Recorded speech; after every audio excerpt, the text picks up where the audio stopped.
Light flashing. The 16 are set. They're off and they're racing. Oh, walking out is Speed Bubble. Missed the kick badly.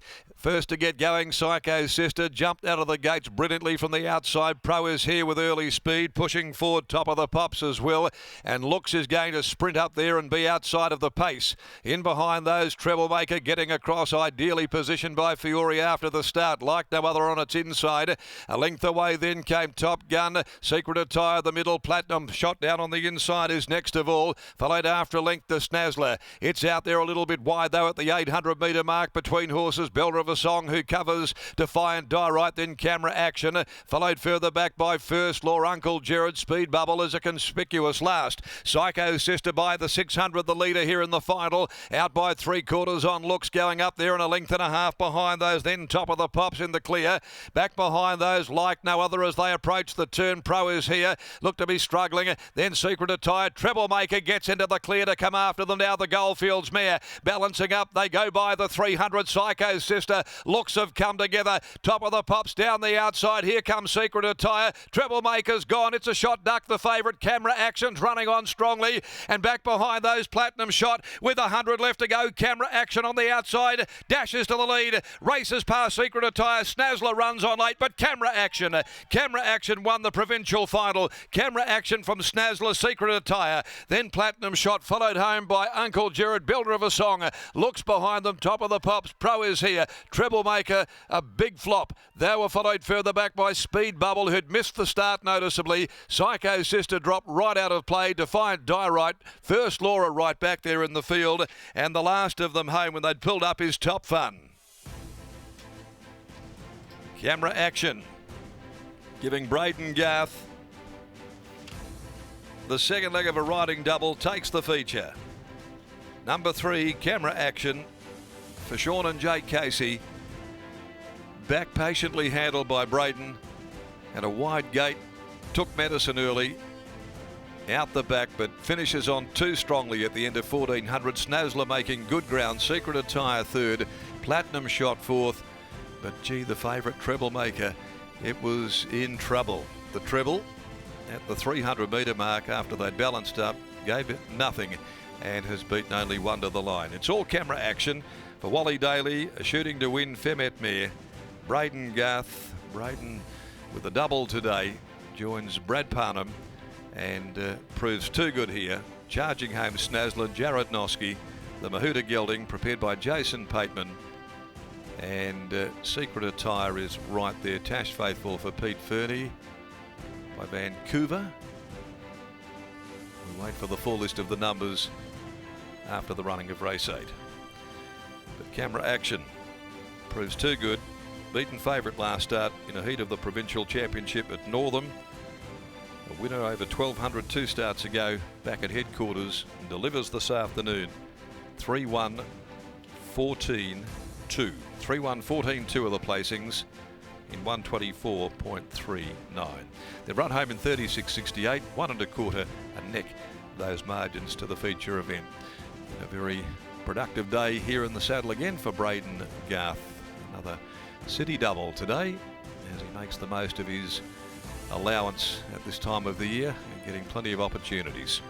The last event, the Kit Logistics Handicap. It's over 1400. 16 is out. Von Snip, and they'll jump at 450. We'll take you down now. Lockie Taylor's with us in the yard after this victory of Camera Action. Just continues a terrific run for the KC boys and also owner Wally Daly. Absolutely, Darren. Thank you very much. And Sean's on strapping duties, in fact. There he is getting a photo with Camera Action, which is great to see. But second win for the preparation from this well-bred 4-year-old mare, and a cool, calm and collected ride from Braden Garth, who makes it a race-to-race double, because the speed was on in the early stages and he just allowed the speed to go. But here's Sean catching up with me now. Sean, congratulations on the win. That was a great result for a mare that clearly has a big future. Yeah, it was a great effort from the horse.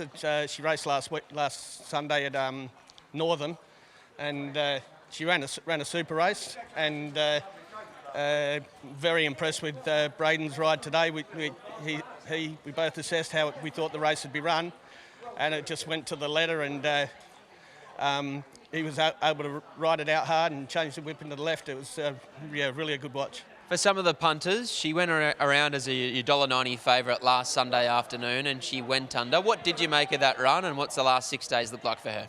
Well, but the other day when Brad rode her, she had the field covered. She got to the front and she was home.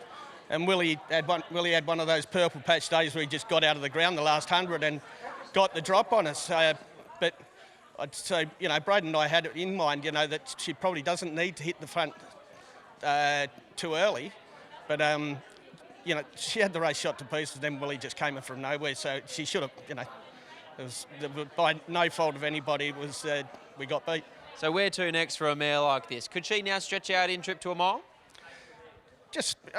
She probably could. She's a nice, big, strong mare, and she's beautifully put together. So she's got the scope and stride and all the rest of it. Another big feature win for the team. Well done. Yeah, thank you. There's Sean Casey, and here's Braden Garth. Braden Garth joins us now. Camera action, as Sean was saying 6 days ago, she looked like she had that race wrapped up, but then Willie Pike was able to just nab her on the line. Today, 6 days later, she's always going to have to be big from 16 of 16. Yeah, obviously looking at the race initially, it was going to be a bit hairy, but like I said to Sean, I said there's no good pulling back or working all the way forward. I think we're just going to ride for luck and try and be midfield, but all credit to the horse. I had to pop early and go, and it was a massive, massive effort from her. And you also had to try and straighten her at some stage because she looked like she wanted to roll in on you. She did. She wanted to hang in a little bit, and once I pulled it through and gave her a couple, she straightened up and ran for the line really nice. As we were saying in the previous race with the post-race interview, she had the class, she had the ability, you just needed to give her the right steer, and it looks like in the end that's what you've done. Definitely, it worked out really well. Also, off the weights, came in 2 with 55. She meets them a lot better, I think. She's better than most of them. So the draw was obviously the big query, but with that weight, we're able to use her, and off the quick spinner, she was too good. And what about for you personally? We're obviously giving you a lot of airtime because you're riding a lot of winners, but at the moment you're taking full advantage of the fact that at the moment you are on your own as an apprentice. Yeah, it's been really good the last sort of couple of months. The support I've had from trainers, especially Sean and Jake, Jimmy. Too many trainers to name. They've really supported me, and it all comes down to the cattle you're getting on, and I'm getting on some really, really fast ones. There's a trophy presentation to follow, $100,000 race in the bag. Well done. Thank you very much. First one, so very excited. Congratulations, BG. Very proud. Thank you. There's Braden Garth, very well spoken as always, and he's riding as good as he ever has. He combines with Sean and Jake Casey and camera action to take out the feature of the day, the Racing WA Provincial Championship Series final.